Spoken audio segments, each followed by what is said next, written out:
Okay, man, we got a job ahead of us here in the Reality Workshop. I've took the liberties of taking the distributor cap off because I know this thing's not timed correctly. I was talking about it earlier. Here on the cap, this is the HEI. Number one's on the first cylinder, 1357. 2468. Okay. Number one plug should be here. It can be, or here. Most of the time, it's the second post past your wire hookups. Number one is on the third post, which the rotor button is pointing towards.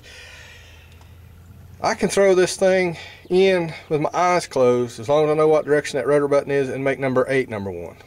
It doesn't matter. You can time it any way you want to time it.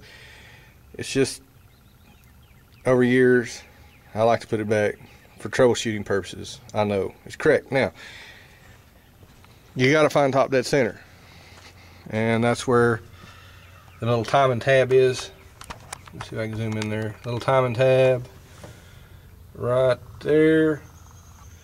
Oh, it ain't gonna focus, is it? Autofocus, there you go. See that 0? And there's a rusty mark. There's a line that goes plumb across the harmonic balancer if you look real close. I'll pull it out and show it the line. But anyhow, that's 0. Now I gotta roll this engine again to make sure, because there is an exhaust stroke and an intake stroke. And you can time it 180 out, which is no big deal. It'll pop and sputter and do all kinds of crap. You just lift that cap, turn that distributor 180, drop it in, and you should be close. Or you can pull that plug, put your thumb over it, somebody bump it over until it exhausts. Okay. That's one way of doing it. Like I said, they've got the brake booster. Let me zoom back out here. The brake booster is hooked up to the PCV. I got to get the PCV hooked up to its proper location, get my transmission hooked up to proper vacuum, and then get my booster back there where it needs to be, which should be where that little plug is in front of the distributor, right there. I got to take that out and put a fitting in there and give me full vacuum. You can run them in the back of the carburetors, and I may wind up having to do that if I don't have a fit, and if not, go buy one. I do have other options to do that. But anyhow, that is HEI, and sometimes people, it is what it is.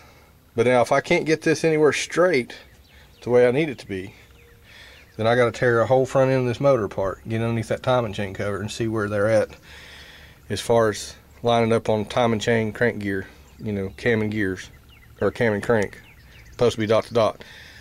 You can look that up online, timing. They'll explain all that stuff a little bit more in detail, probably better than you. I've just been doing it so long. Anyhow, if this all works out, we can really pep this motor alive, bring it up. If the rebuild was a good one, I don't know what all they done to it. There's a difference between overhauls and rebuilds. They might have just did ring rods and mains, or they could have done the whole thing. I have no idea.